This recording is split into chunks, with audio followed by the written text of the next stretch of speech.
అందరికీ నమస్తే. నేను తెలంగాణకు రాను అంటున్నాడు ఒక పెద్దాయన.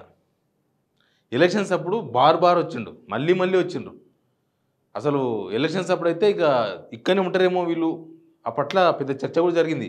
జూబ్లీహిల్స్ ఒక పెద్ద ఇల్లు చూసిండ్రు. ఇక్కడనే ఉంటారు వాళ్ళు. వచ్చి ఢిల్లీ నుంచి వచ్చి ఇక్కడనే ఉండి ప్రభుత్వం వచ్చిన తర్వాత కూడా ఇక్కడనే ఉంటారు.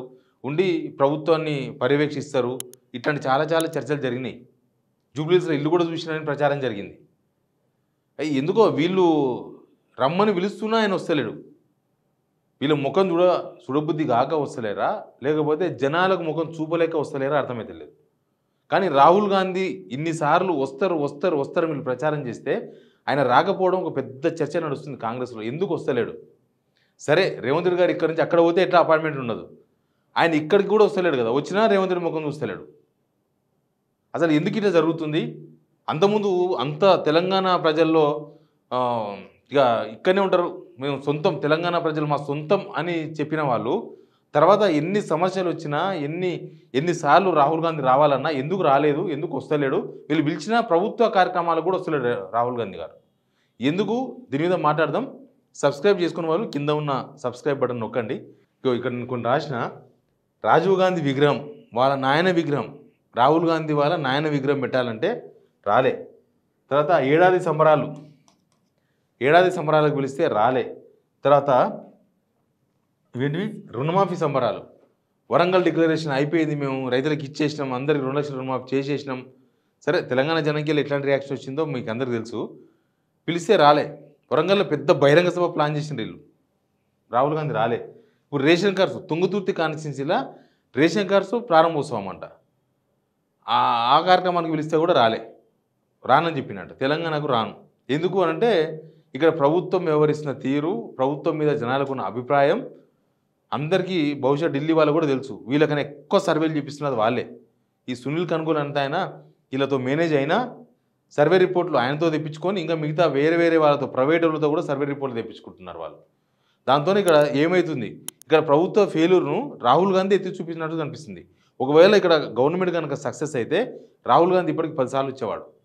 ఎందుకంటే వాళ్ళకున్న రాష్ట్రాలే 3. మీకు తెలుసు, హిమాచల్ ప్రదేశ్, కర్ణాటక, తెలంగాణ. వాళ్ళకు అంతో రిసోర్సెస్గా పనిచేస్తున్నది తెలంగాణనే. పచ్చగున్న తెలంగాణనే కదా. కర్ణాటక ఎప్పుడో ఎండిపోయింది, హిమాచల్ ప్రదేశ్ దివాలా తీసింది, మనం దివాలా తీసినాం. కానీ ఇట్లాంటి వస్తువులలో పచ్చగా ఉంది. కొద్ది వ్యాపారాలు కొద్ది అవకాశం ఉన్నది కొట్టనికే. తేనె తుట్టాలన్నీ ఇక్కడనే ఉన్నాయి, తేనె వెళ్ళేది ఇక్కడనే. అయినా సరే వస్తలేడు. ఎందుకు వస్తలేడు అని అంటే మరి ఫెయిల్యూర్ ప్రభుత్వం. ఇప్పుడు నిరుద్యోగుల ఇష్యూ, నిరుద్యోగులకు ఎలక్షన్స్ ముందల చిక్కడపల్లి లైబ్రరీ పోయిండు రాహుల్ గాంధీ గారు. పోయి కూర్చొని అలా విద్యార్థులతో మాట్లాడి నేను ఎప్పుడైనా సరే అందుబాటులో ఉంటా, మీకు వస్తా అని చెప్పిండు. కానీ వాళ్ళకి మస్తు సమస్యలు వచ్చినాయి. వాళ్ళు రాహుల్ గాంధీకి మెయిల్స్ మీద మెయిల్స్ పెట్టినరు. కొంతమంది ఢిల్లీ కూడా పోయినరు రాహుల్ గాంధీ కలుస్తామని. అయినా సరే రాహుల్ గాంధీ వస్తలేడు, రాహుల్ గాంధీ కలుస్తలేడు. ఇక్కడ రేవంత్ రెడ్డితో పడక వస్తలేడా, గవర్నమెంట్ ఫెయిల్యూర్ను ఎక్స్పోజ్ చేయలేక వస్తలేడా? ఎందుకంటే ఆయన వస్తే జనం కూడా అడుగుతారు కదా. ఇప్పుడు పోమనండి అశోక్ నగర్కి, అప్పుడు ఎట్లా పోయిండో అట్లా పోమనండి అశోక్ నగర్ చూద్దాం. పోనీ ఒక రైతుల దగ్గర పోమని చెప్పండి, అప్పుడు ఎట్లా పోయిండో అట్లా పోమని చెప్పండి. పోలేడు. ప్లస్ ఇక్కడ రేవంత్ రెడ్డి డామినేషన్ కూడా ఎక్కువైపోయింది. ఇప్పుడు రాహుల్ గాంధీ చేసిన భారత్ జోడో యాత్ర ద్వారా తెలంగాణలో అధికారంలోకి వచ్చిందని ఎవరు చెప్తలేరు వీళ్ళు. ఏమని చెప్తున్నారంటే రేవంత్ రెడ్డి వల్ల తెలంగాణలో కాంగ్రెస్ అధికారంలోకి వచ్చిందని చెప్తున్నారు. అసలు ఎలక్షన్స్కి ముందు రేవంత్ రెడ్డి ఒక సీఎం క్యాండిడేట్ కానే కాదు. ఇప్పుడు చాలా ఉంటుంది, స్టేక్ హోల్డర్స్ అంటారు కదా, దానిలో చాలా డిఫరెన్స్ ఉంటుంది. ఆయన ఒక కాన్స్టిట్యూన్సీలో ఎమ్మెల్యే అయ్యిండు కొన్ని ఓట్లతోన. ఇప్పుడు రాష్ట్రం అంతా నాదే అంటుండు. అసలు అధికారం తెచ్చిందే నేనే అంటుండు కాంగ్రెస్ని. రాహుల్ గాంధీ పాత్ర ఏం లేదు కదా. ఇంకా నేనే తీసుకొచ్చినాక రాహుల్ గాంధీ ఏమున్నది, ఏం లేదు. ప్లస్ వీళ్ళిద్దరి మధ్య గ్యాప్ చాలాసార్లు ప్రూవ్ అయింది. మనం కొత్తగా చెప్పాల్సిన అవసరం లేదు దాని గురించి. ముఖం చూడలేక వస్తలేడా, ముఖం చూపలేక వస్తలేరా అర్థమైతే లేదు. కాంగ్రెస్ మినిస్టర్సే రాహుల్ గాంధీ వస్తలేడు, ఎందుకు వస్తలేడు రాహుల్ గాంధీ? పీసీసీ పోతే 10 సార్లు కలుస్తాడు, రేవంత్ రెడ్డి పోతే కలవరు. రేవంత్ రెడ్డి పిలిస్తే ఆయనతో రారు. అప్పుడు మహారాష్ట్ర ఎలక్షన్స్ అప్పుడు ఆ బీసీ రిజర్వేషన్స్ అది అవసరం కాబట్టి మేము చేసినాం తెలంగాణ బీసీ రిజర్వేషన్స్, బీసీ కులగన్న చేసినామని చెప్పుకోనికే మహారాష్ట్ర ఎలక్షన్ ప్రచారం చేసుకునికే వచ్చి పోయినరు. ఆ రోజు ఏం జరిగిందో మీకు అందరికీ తెలుసు. ఇట్లా మొత్తం కూడా అంటే ఆన్సరబుల్ లేరు లీడర్స్. ఢిల్లీ మే అంటే ఢిల్లీ మే అంతే. ఈ ఢిల్లీ పార్టీల వ్యవహారమే ఇట్లా ఉంటుంది. ఓట్లు ఉన్నప్పుడు మస్తుగా వస్తారు, మొత్తం మనం సంకన ఎత్తుకుంటారు. సంకన ఎత్తుకొని ఇక నేను మీరు ఒకటే, మీతో పాటే నేను అన్నట్టు ఉంటారు. తర్వాత ఎవరినో ఒకరిని అధికారంలోకి ఇచ్చేస్తారు, ఎవరికో ఒకరికి ముఖ్యమంత్రి ఇస్తారు, మంత్రులు ఇస్తారు. ఇంకా వీళ్ళు ఏం చేస్తున్నా వాళ్ళకి పట్టదు, వాళ్ళ పని వాళ్ళదే, వీళ్ళ పని వీళ్ళదే. వాళ్ళకి ఏం కావాలనో అది ఇస్తే చాలు వీళ్ళకి, వీళ్ళు వాళ్ళకి ఏమి ఇవ్వాలనో అది ఇస్తే చాలు వాళ్ళకు, ఇంతే. కానీ జనం ఏంది, జనం సమస్యలు ఏంది? మరి అధికారం వచ్చిన తర్వాత కనీసం తెలంగాణ ప్రజలకు థ్యాంక్స్ చెప్పడానికన్నా వచ్చిందా రాహుల్ గాంధీ? థ్యాంక్స్ మీటింగ్ కూడా రాలేదు కనీసం. థ్యాంక్స్ మీటింగ్, ఓట్లు వేసిన ప్రజలకు థ్యాంక్స్ చెప్పడానికి కూడా రాలేదు. లాస్ట్కు పార్లమెంటు ఎలక్షన్స్ ప్రచారాన్ని కూడా రాలేదు రాహుల్ గాంధీ. అంత దారుణం జరిగింది. ఇక ఏమి తెలంగాణ ప్రజల మీద ఏం ఉద్దేశం ఉన్నట్లు?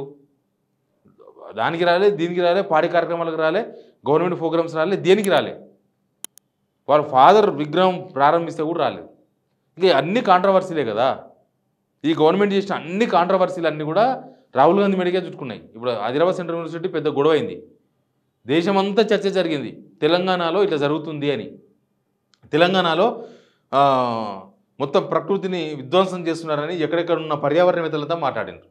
సుప్రీంకోర్టులో చర్చ జరిగేది, సుప్రీంకోర్టే కదా ఆపింది. అన్ని ఆపిన తర్వాత ఇంకా రాహుల్ గాంధీ ఎట్లా వస్తాడు, ఏ ముఖం పెట్టుకొని వస్తారు?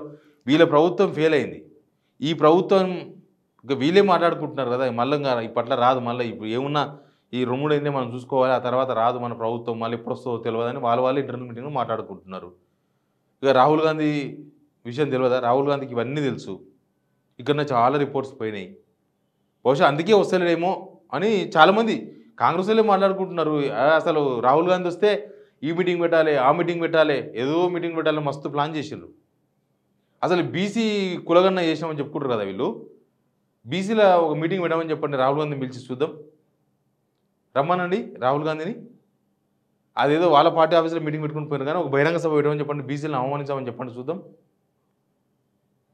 ఎలక్షన్స్ ముందు ఎవరెవరు కలిసినారో వచ్చి వాళ్ళని కలిసి ఎట్లా ఉంది మా ప్రభుత్వం అడగమని చెప్పండి చూద్దాం. ఏం లేదు, అడగనికే లేదు, చెప్పనికే లేదు, ఏం లేదు, వీళ్ళకి ముఖం లేదు, వాళ్ళకి ముఖం లేదు అన్నట్టు అయిపోయింది. ఇట్లా తెలంగాణ లాస్ట్కి ఎట్లా అయిపోయింది అంటే ఇట్లా అయిపోయింది. తెలంగాణ ఒక అనాథలాగా అయిపోయింది. ఓట్లు వేసే ముందర అందరు చుట్టాలే, ఓట్ల ముందర ఓట్లు అయిపోయిన తర్వాత ఎవరు లేరు. ఈడ ఎవరు చితికిపోయినా, ఎవరు బతికిపోయినా, ఎవరికి ఏమైనా ఇక మన ప్రభుత్వం మనం భరించాలి తప్ప, వీళ్ళని అడగాల్సింది తప్ప అసలు వీళ్ళ మీద సంజాయిషి ఎవరు ఇవ్వాలి? జాతీయ పార్టీలో ఒక భయం ఉంటుంది, మనం ఏం చేసినా నేషనల్ జాతీయ నాయకత్వం అడుగుతుందని. వీళ్ళని ఏం అడుగుతున్నారో కూడా తెలియదు, వీళ్ళకు తెలియదు. ఇప్పుడు డ్రైవింగ్ రాని వాళ్ళు ఎట్లుంటుంది? డ్రైవింగ్ వచ్చినట్టయితే కరెక్ట్గా తోబడి నడుపుతాడు కార్ని, బండిని. డ్రైవింగ్ రానని ఎడిపోతాడంటే మనసుల మీదకి పోతాడు. సేమ్ ఇక్కడ అదే నడుస్తున్నది. ఈ ప్రభుత్వాన్ని నడపడం రాక జనాల మీదకే పోతున్నాయి, బుల్డోజర్స్ జనాల మీదకే పోతున్నాయి, నిర్ణయాలు అడ్డమైన నిర్ణయాలు జనాల మీదకే వస్తున్నాయి. జనాలకు మంచి జరిగిన నిర్ణయాలు ఏవి జరుగుతలేవు ప్రభుత్వంలో. ఎందుకు అని అంటే డ్రైవింగ్ రాకపోవడంతో. ఎనీవే రాహుల్ గాంధీ మళ్ళీ ఎలక్షన్స్ వస్తాయి, మళ్ళీ రాకపోతే ఇక కాంగ్రెస్ ఇంతే అని మాత్రం చాలామంది అనుకుంటున్నారు. Please subscribe signal TV.